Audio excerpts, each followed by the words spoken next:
Welcome back to the grim darkness of the 41st millennium. I'm Inquisitor Temperance Prize, keeper of the Inquisition's Black Library, and this is my report on the Valentyne Heresy, an actual play podcast set in the Genesis adaptation of Warhammer 40,000's Dark Heresy RPG. This report features Game Master Tom McGee and players Ryan LaPlante as Inquisitor Lucius Valentyne, Tyler Hewitt as Attikus Viz, Del Borovic as Morgan Rolls, and Josh Halbot as Gideon Vega. My report shows that the Inquisitorial band have won over Archon Davros. Attikus studied the weakening Drukhari leader. Gideon avoided drinking to stay sharp. Morgan flirted with Davros but may have been poisoned. And Valentyne's people were permitted to join the factory's defenses. Can they keep the Archon alive long enough to reach the Dolman Gate? Find out next in this episode of the Valentyne Heresy. Vengeance! I will have vengeance! Followed by much smashing and destruction. Sileus Malantura at the arena. Uh-oh. Valentyne, you have volunteered the Inquisitorial band to act as security for Davros Malantura, the Archon of the Cabal of the Bloodied Sand, on the night after his grand victory in the arena, orchestrated by you guys murdering the hell out of a rival witch cult, because his son will no doubt be out for blood, having been squarely embarrassed and having lost his bid for succession. You are in Kamara, the dark city of the Dark Eldar, aka the Drukhari, deep in the Immaterium. You've been successful in your mission to kind of get access to Davros' citadel again, so you can access a Dolman Gate that will take you to deep within Mars, but you're still waiting for the keys to get handed back over to him. So while they party, you guys are going to go on Overwatch and patrol accordingly. Drukhari just gave you a warning that he suspects foul plays at work, and Morgan, you're feeling your skin kind of flare up a little bit as you all get ready for things. But night is quickly coming. You're told, because visually night is the same as day here, because you have a bunch of dead suns hanging in the sky. So it is more a black and white Harkonnen via Villeneuve world. Yeah. So you have sort of a few moments to prepare. I think Cragstern is probably your contact for this. So he just kind of like shows you to a boardroom, and with two arms crossed, one arm on his sword, other thumb up, just gives the get the fuck out to everyone in the room, and they all quickly gather up their papers, gather up their chains, and make their way out of the boardroom. He ushers you in and closes the door behind you. Yep. Valentyne would say, Cragstern, I'm very pleased that you're here. I believe your master is in the deadliest kind of danger. Yes, Sileus will do something stupid, I have no doubt. Cragstern, this is a sensitive question, as we are a highly observant group. I know you are undyingly faithful to your lord. He pays very well. Okay, maybe not undyingly faithful to your lord. I believe Valentia is the one most likely to be killing Davros. You may have noticed the degeneracy of his condition. He is hiding weaknesses, he is worsening, he is mentioning medicine and other things. Conditions? How effective are you at understanding the overall health and physical condition of a Drukhari or other traditional bipedal being? I understand that if blood is leaking from them, they are in need of assistance, as your large-armed friend was, though my experience with chopping off limbs does not result usually in them continuing to punch things. Do you understand the concept of poisoning? Yes. Davros is being poisoned. What? He's being poisoned. He will surely not survive this night. That is impossible. How? Valentia is a Lemian. She knows poisons better than anyone. She will keep him safe. That is why she was brought in. Cragstern, I'm telling you he's actively being poisoned right now, and the only person bringing him drinks is Valentia. Then he will heal. Valentia is killing him. What? She is a poisoner. She has full access. His condition is degrading, I can tell you, as someone who saw him this morning and again now. I believe she's capable of poisoning the entire court. She's been in touch with everyone. If one was to break this house, she is the one to do it, and she has no interest in maintaining this arcanate. If you don't believe me, I'm still holding on to my drink. Take a look at this. See if it's poisoned. You need an expert who's not her. I have a solution for this. Opens the door and just yells down the hall. And the Tau secretary shows up. He says, switches the voice box over to Tau and orders him to drink. And the secretary's like, unfortunately, he pulls a Gideon. It's a bit of like a thank you. And he drinks it and like pulls a face because he's clearly never had Amersec. It's like a human drink. And just kind of gives it the look most people give like whiskey or scotch the first time they drink it, which is just like, why? Why this? Yep. And then he hands you back he goes to like hand you the glass and then doesn't really know, so he puts it down on a table. And he just kind of stands there and stares at all of you. Stand in the corner for a moment. And Valentine's just going to close the door chains again. Leave that guy there. I should say there's a little gap under the door to close it with chains. It's got like one of those flaps on it, so it wraps around it. But so he just kind of goes over to the corner and like takes out a pen to take notes. Oh, a secretary. Take the minutes of this meeting. Yeah.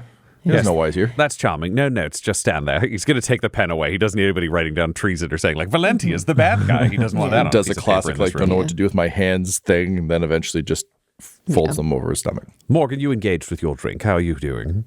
Yes, Inquisitor. I was going to say, I did not actually drink it, but it may be a poison that takes a long time. She touched my face the last interaction, and now my face and hands are itching. Itching? Yes, it feels like underneath my skin. I don't know how to describe it.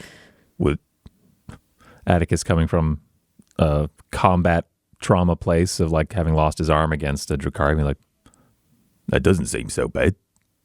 Bit of itching. It's abnormal. Of note. Right. Poisons can begin with milder symptoms and then kill you. Why? This feels like something that I just don't know enough about, but I don't understand poison. Why not just drink acid, you know? And Crackton says, yes, make them drink acid. This makes more sense. I agree that would be a blunt plan, but then one would know who did the killing. If you can do this. Yes. She seemed very concerned with losing her position, even against me. Unfortunately, I couldn't get more out of her because her distrust and ire at me is basically all I could see beyond her fake mask of charm. Morgan, can you please roll me I'm going to say survival. Okay. Difficulty 2. Okay. And I'll give you a boost, and I can't tell you why. All right. Here we go. 2 successes, 1 advantage. Okay. As you're describing this to Valentyne, you're thinking back on kind of like the caress against your cheek that she gave you. Put her hair back, yeah. She hasn't touched your hands or arms at all. But it occurs to you... I did touch the table, and I touched the guy. And you touched the rifle. And the rifle. So you're feeling your it cheek. along where your hands would have touched it. Yeah. But Valentyne wears gloves. And right? one of his hands is metal. Yes.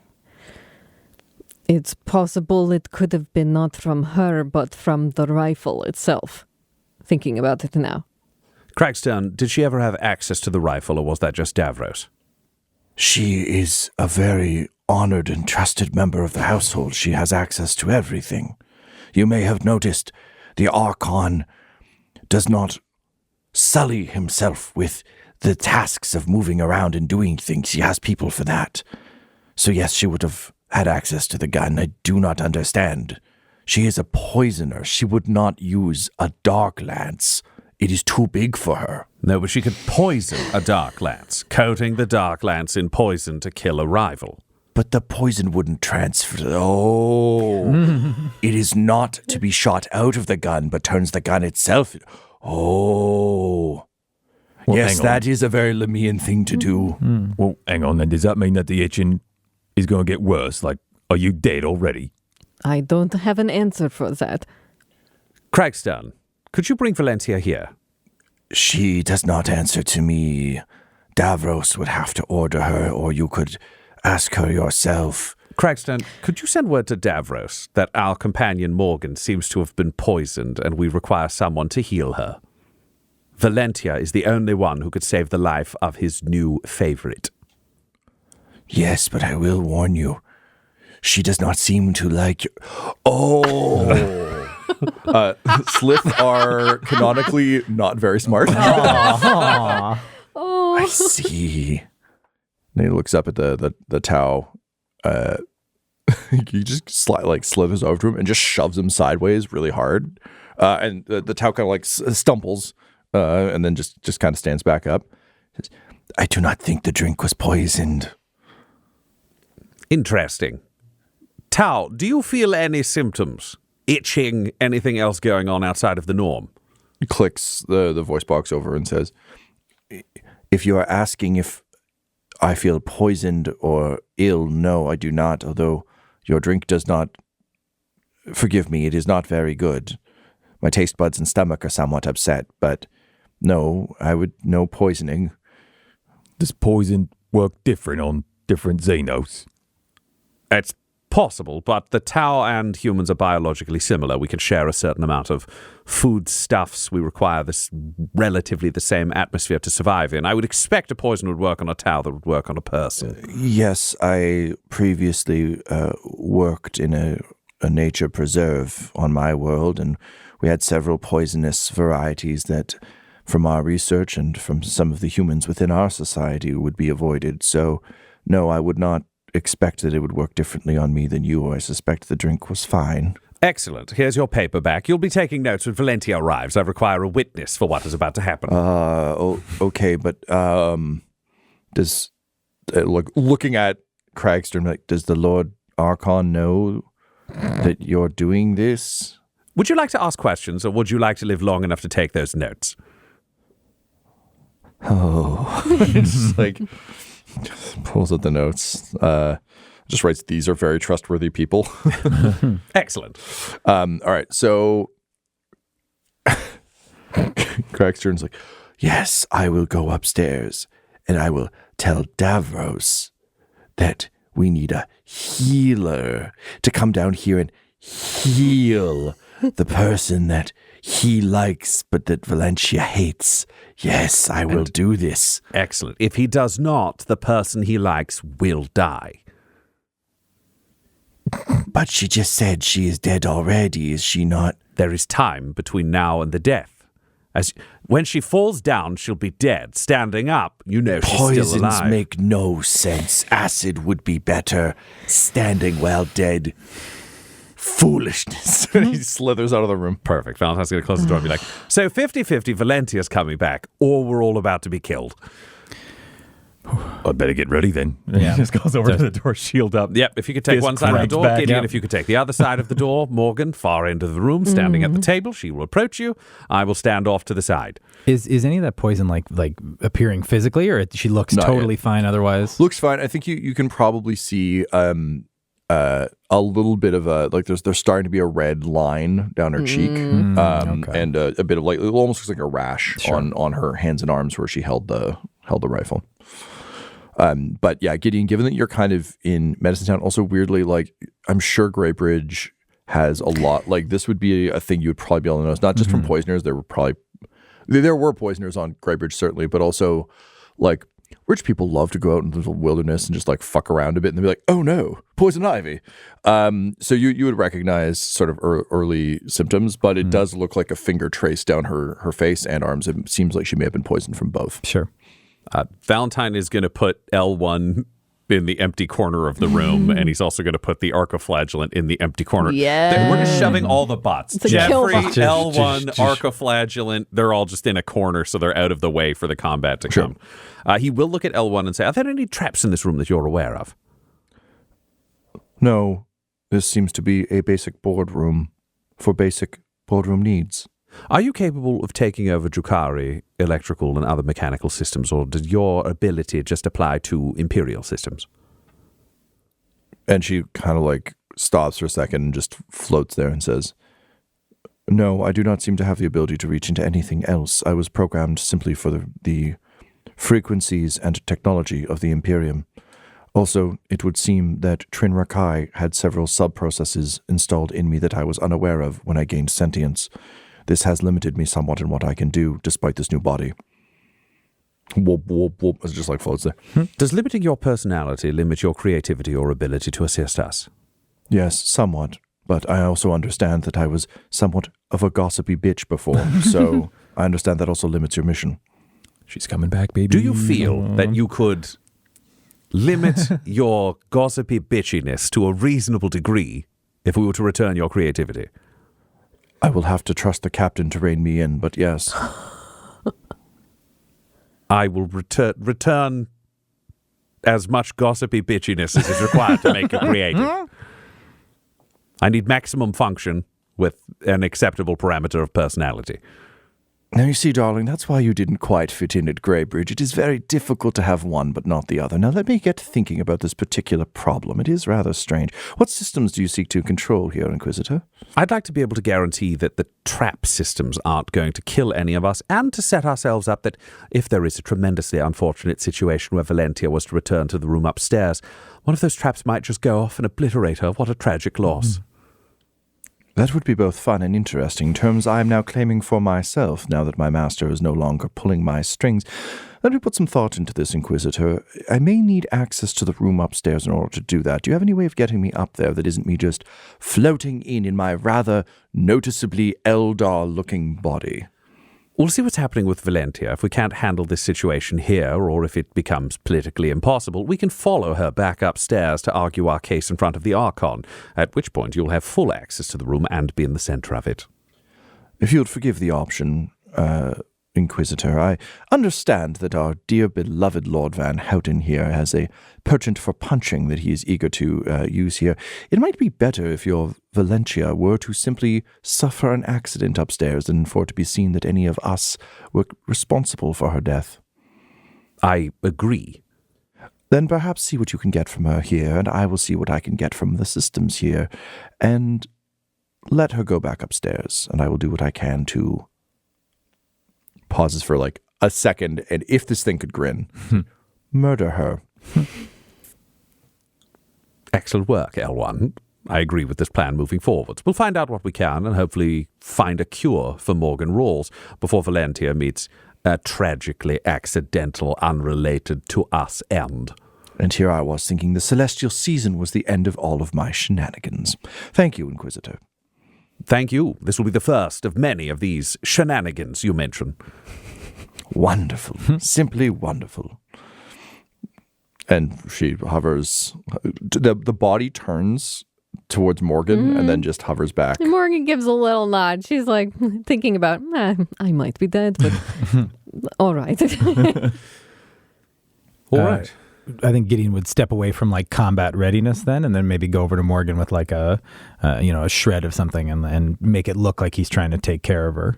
If she's coming in, are we trying to run like a deceit, like we're all actually worried that she's sick and we don't think she's poisoned? Yeah. Oh my gosh, that is so cute. Yeah, as soon as Gideon comes over there for a second, there's like this glimmer of like, what? And then she's like, and then she puts it on like, I am feeling so under the weather. Gideon. Valentyne will cross over quietly. Can you use your warp sight to see if there is something that you can see about this poison or otherwise? I know that other races dabble in things beyond our mortal comprehension. I can try, yes. Yep, go for it. So, perception. Morgan, what is your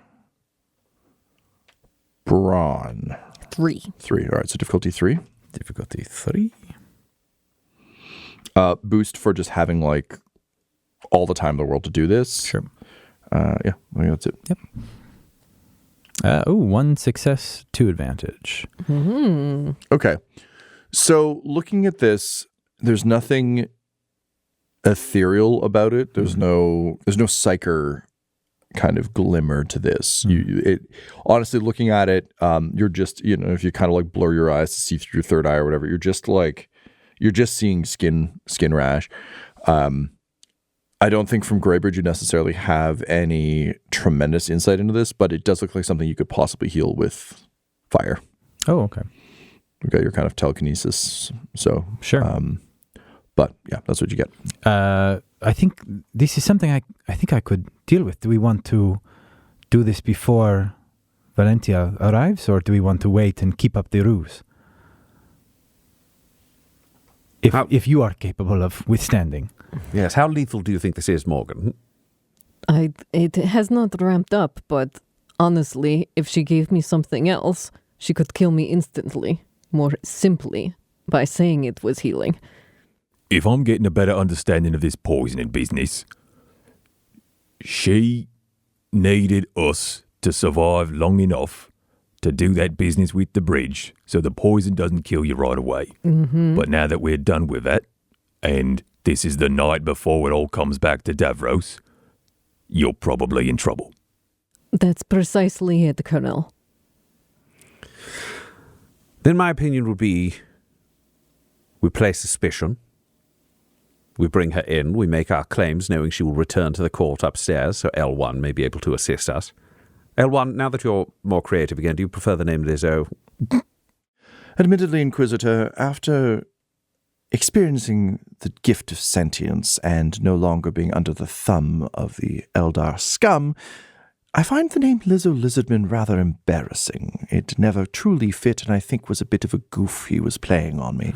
L1 will suit nicely. It has a formal ring and also suits this rather strange robotic body I find myself in. So thank you for the new name. I shall consider it part of my new existence. Excellent. We are going to bet tremendously heavily on your success, L1, so I will give you your full focus back on your task. Yes, we'll bring Valentia in, assuming she comes down. Confrontation, allow her to know our suspicions, say we will bring them to the Archon, allow her to leave first, etc., etc., etc. She doesn't get to touch Morgan or anyone else again, otherwise we kill her. This works for me. Remove the poison. Before he goes to do that, getting while he's still got the kind of Sinisians rolling, I think he would do a quick look to see where that green camera guy is. Coming down the lift? Yeah. Okay. He's going to try and keep like a loose eye on what that dude is up to at all times. Let's see. What do we got here? With a nice little normal red boy. Totally Just a normal. regular old red. What could go wrong, right? Anything else you want to throw on that? No. Nope. Cool. Here we go. 1, 2, 3, 4, 5, 6 successes and 4 advantage. Holy shit. That's going to take a lot of strain, isn't it? I mean, listen, do you have any wounds? Nope. Well, the strain only comes when a wound is healed. But How many wounds are healed, Tom? yeah, this is up to Tom's application I look here. real bad after that, potentially. I'm going to halve your strain. Yep, that's exactly what I would take. Just from I think, purging the poison. Sure, burning the poison out of you.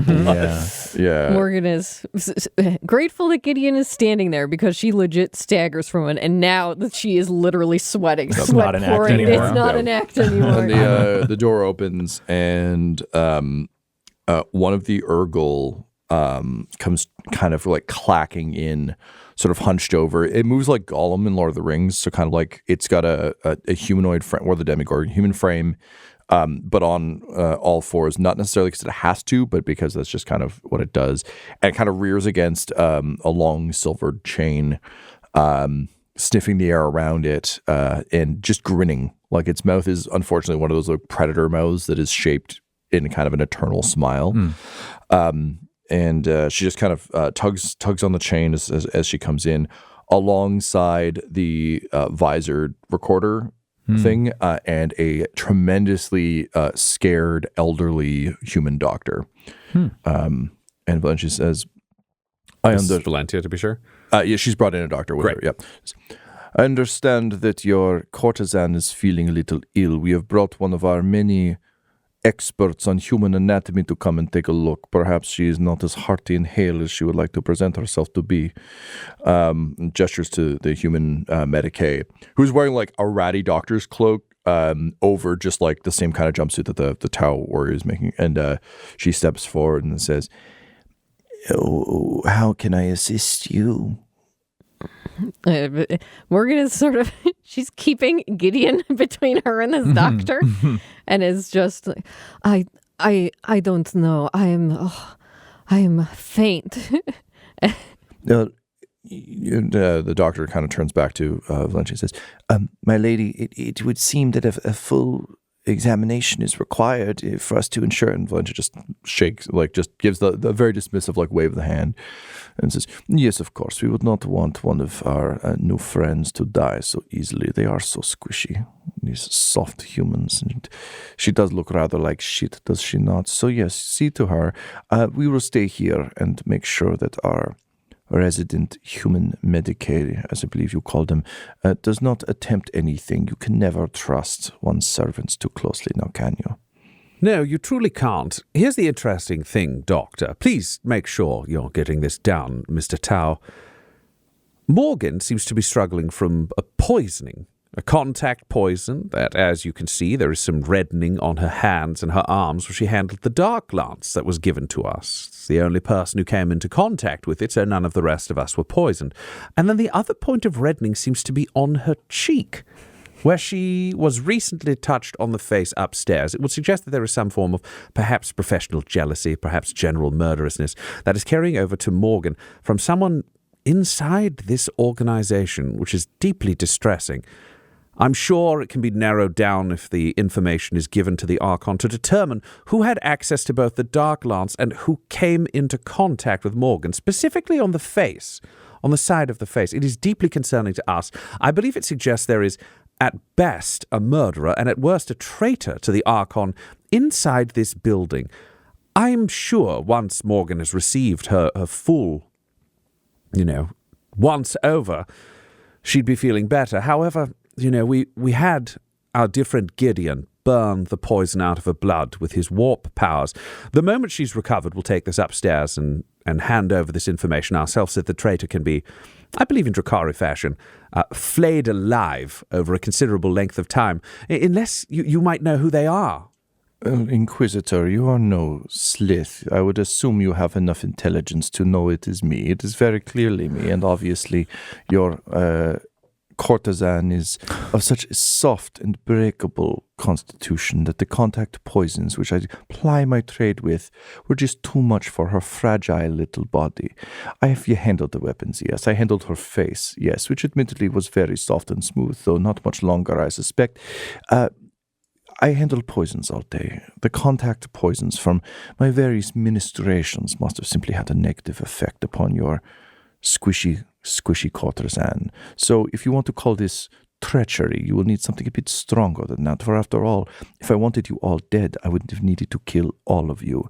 And you both enjoyed the amor sec I provided, and both of you are still standing. So I do not think you can make this case as simply as you suggest. Attikus, who has not left the doorway where he's set up to deal with, so he's standing, I guess, off to the side. How deep into the room did she come? Is he behind her? The Urgle came in first. Urgle came in first. So the Urgle's all up in his business, like a angry dog. It's got a very narrow pattern it can walk, but it is gruesomely close. Yeah. So she's a little ways into the room, but she's not she didn't walk in and sit down at the desk or anything. She's in the door frame. But Attikus then in the door frame. So Attikus then just from the side into the room. So she, I don't think would have line of sight on him super clearly. Is just miming hand crushing motions with an eyebrow raised to Valentyne. Valentine's subtle head shake. So I'm going to need a roll from you, Valentyne, to push this through. I assume we're in coercion territory now, but what were you going to say? Well, I think, because if she's replying with that, then we're stepping into, Valentyne was ready to play Drukhari political dance, but if she doesn't want to play Drukhari political dance, then it's pretty simple. All right, so you poisoned her and you didn't poison me. At the same time, well, apologies to you two if I have to kill you, he says to the doctor and to the Tau in the corner. Tau writes it down. Someone's clearly poisoning Davros, and the most obvious candidate is you. His condition is worsening. The Slith aren't smart enough to notice it, and he's hiding everything else. Cracks her from the hall. Just closes the door behind her.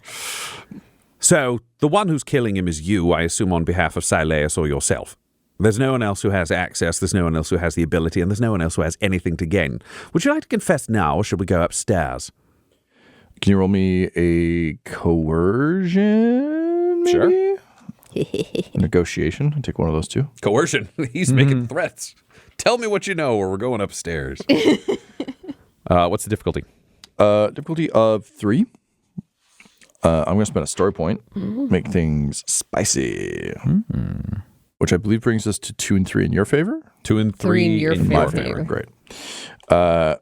So story point is spent. I'll give you a setback for Drukhari, just confusing, but also a boost for viable threats.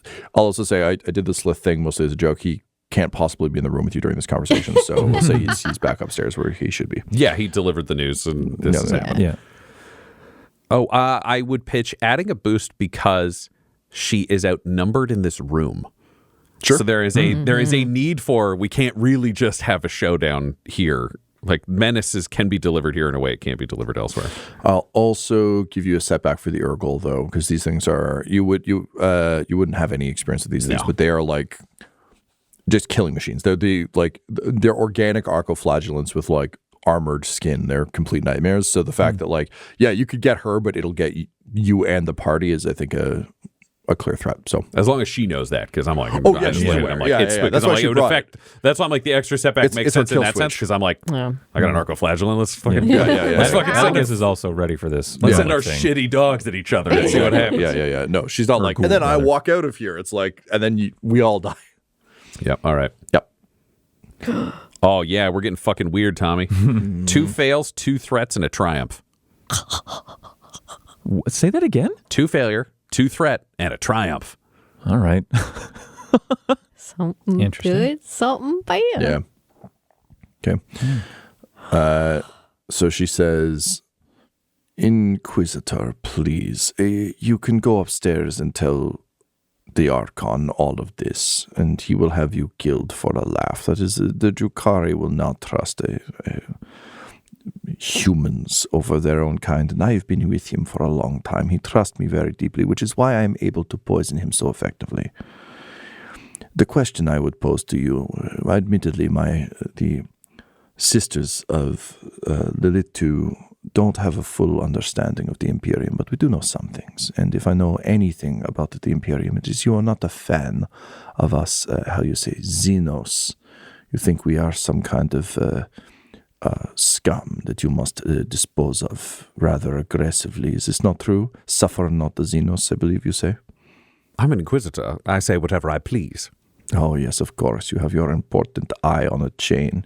What I am saying is I do not understand why you are so interested in keeping a bloodied Archon alive on this world. You let me ply my trade. You let me continue my ministrations to Davros, and you let my masters, who I assure you are much more interesting than your Sileus, get what they want. I'll allow you access to the Citadel. I see no way to stop that. You will forgive me for poisoning your courtesan. I was a little bit pissed off. It gets rather boring around here, and sometimes you just want to knock someone off for fun, particularly one so beautiful and alluring. Makes the kill all the more interesting. But I will leave her alone. You've cured her. She is fine. It's fine. You're alive. So are your companions for now. Pulls the Urgle back. Says, all you need to do is not say anything, and perhaps kill that Tau and that doctor. And the doctor is like, huh? And the Tau just nods like it's a living. But allow me to kill Davros in my time, and I allow you access to your precious gate. The key question after this exchange, for which, honestly, I appreciate the honesty. Who are your bosses? Who do you work for? I will not bore you with the interior structures of Drukhari society, but let us just say that any Archon who is so weak to allow his son to rise against him and not kill him first is not one who deserves a cabal, and no son who has to openly challenge their father or not take care of it quietly and effectively is not worthy of ruling a cabal. Cabals rise and fall in our society all the time. Let's just say that someone quite high up indeed is rather done with the bloodied sand and would rather they fall apart entirely. This farce between father and son is nonsense. It shows weakness and a corruption of the entire line. I seek to wipe this entire cabal from the face of Camorra, leave room for more promising prospects. It's tricky to read a Drukhari, Tom. Is there a roll where we can try to figure out if this lady's bullshitting him? Oh, yeah, you can do that for sure. Let's get perception, I think. Can I also?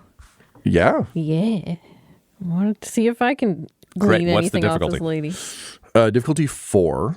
She's a professional checks out. liar. I'm going to spend a story point on both of your checks. Whoa. Oh, wow. Blowing high dough. But it makes sense to me. She's not adversary, so I can't like raise your difficulties, but it would make sense that this would be a very difficult check. Yep. Standard setback for Drukhari nonsense. I'd say a boost for clearly getting somewhere, almost triumphantly, one might say, Yeah. with the conversation. That said, there were 2 lingering threat from your roll that I'm going to pass forward to each of you as a setback. Okay. Morgan, I'm going to give you an extra boost. Okay. I know Valentyne deals with liars and things, but not in this way. It's usually like this blunt a conversation isn't like you're used to like wheedling information out of people, whereas Morgan, I think this is more your realm. Yeah, and Morgan, I think, is trying to figure out, is this another lie on top of it, or is this her showing her face, which 100%. like Morgan Yeah. would get Yeah, yeah, also. yeah. Yeah. I think that's Great. probably it. Okay, Yeah. rolling. As these negotiations carry on, Attikus is basically getting ready. If that Ehrlich gets let off the chain and isn't coming directly for him, like if it's coming for him, he'll try to crush it. If it's coming for someone else, he wants to grab the chain. Nice. Okay. Yeah. I got 4 successes and 1 advantage. 1 success, 1 threat, 1 triumph. Hey. We're having a Hot conversation. damn. All right. So Open this lady up like a book. Valentine loses strain for your Yeah, that makes perfect your sense. failure. Morgan, if you want to gain strain back great, from your yes. advantage. Thank you. Appreciate that. Bolstered by and, liar friends. Yeah, you get the sense she is telling you the truth.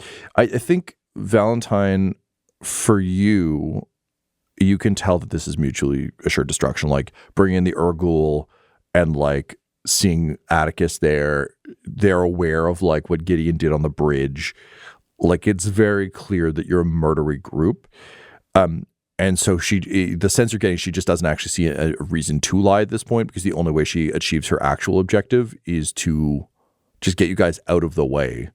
And playtime is over. It's just like, let's get through it. Yeah, Morgan, this is for the same reasons, but different approach. Like, yeah, mask is down. You're not getting any duplicitous nature from this. Yeah. This literally just feels like she was doing a thing. You guys got in the way of the thing, and you personally pissed her off enough Yes. that she wanted to fuck with you. Absolutely. And I think to nod her head to Valentyne of what she gleaned from that, she would just say to Valencia, just like, I can definitely appreciate some professional competitiveness, but you have won this exchange.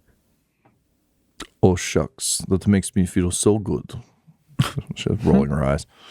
So Valentine's experience with his expertise with looking at this and running the conspiracy in his head, because he is good at those kind of angles totally. of like all the behavior we're saying checks out. He's very confident this is a clean deal. If this goes down, he gets the gate. It's wonderful to have some straight dealing among the Drukhari, not something I had expected. At the same time, the threat of mutual destruction does tend to make rather well-forged alliances. Continue your mission. I care about the gate. I told the Archon the same. This has been about the gate from start to finish. If you can deliver it, and it sounds like you can, do whatever you need to do. Certainly. We will also make sure to disable the gate after you have gone through. I imagine that if any of your talking Soulstone's friends come back for it, we would rather it is not here anymore. That would be very wise, yes. Morgan is going to, over the comm bead, L1 hold and stand down for now. Oh, I suppose. Perfect.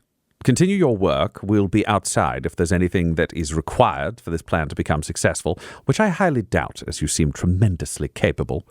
Let us know. Thank you, and I appreciate your, looking to Morgan, like, understanding of professional courtesy. If you could all just step a few feet to the side for one moment. And she gestures the towel and the doctor to get against the wall. Oh, yeah. Valentyne's fine. He would, if she's lined up for both, is she doing one? Because he's happy to do the other. He doesn't give a shit. The doctor's a traitor because he started working for the Dark Eldar and the towers. Yeah, no, she moves them both over and then just like turning to all probably Gideon, knowing that Gideon seems the most uncomfortable with all of this, she just goes, oops, and lets the chain loose a little bit. And the Ehrlich just leaps full body into these two people and just fucking eviscerates them, just like ripping them to shreds, cutting through them with razored claws. Like they're gone in a matter of seconds. Just, it's always easy to blame a little mishap on the pets.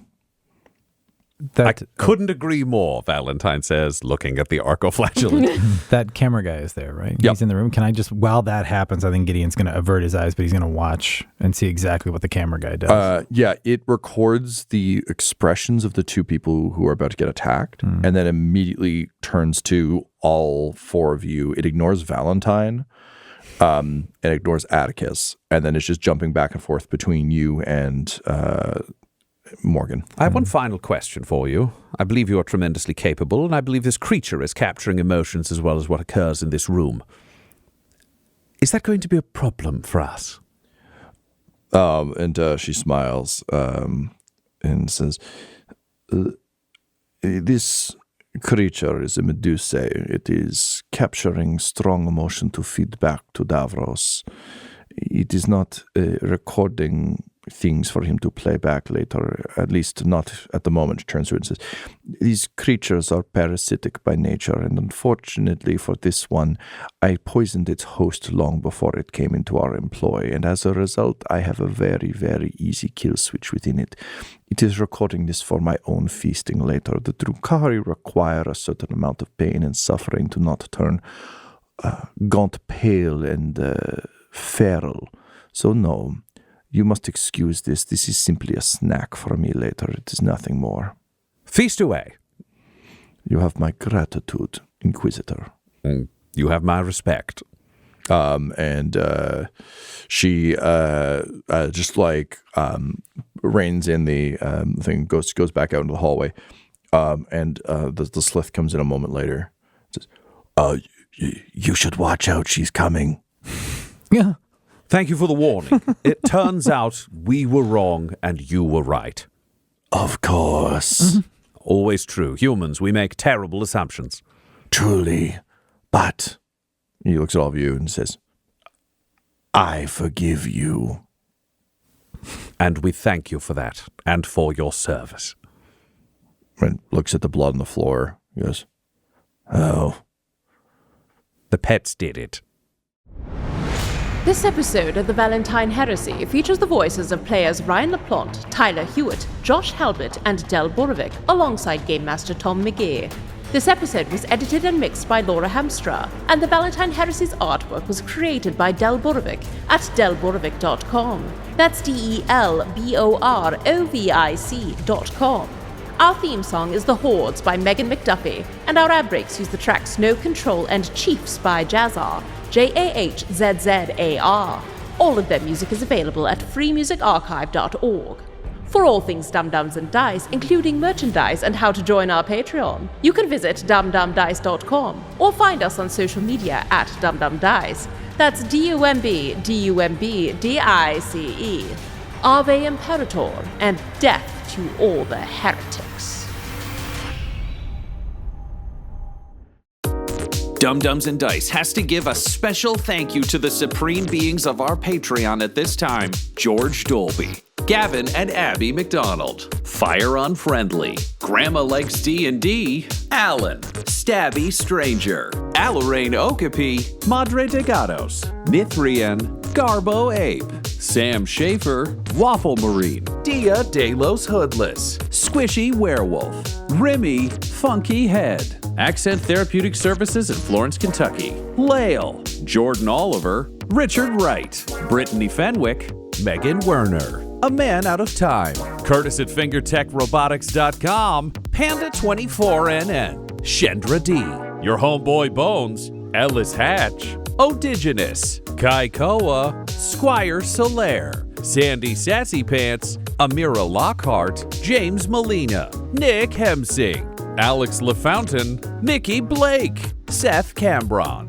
Corpse Knight Silver at a mere 101. The Dankler, Anti-Core 7, and Jill and Noel LaPlante. If you want your name to be added to this list, you can join our Patreon too at patreon.com/dumbdumbdice. Thanks to them, and a little bit of thanks to you.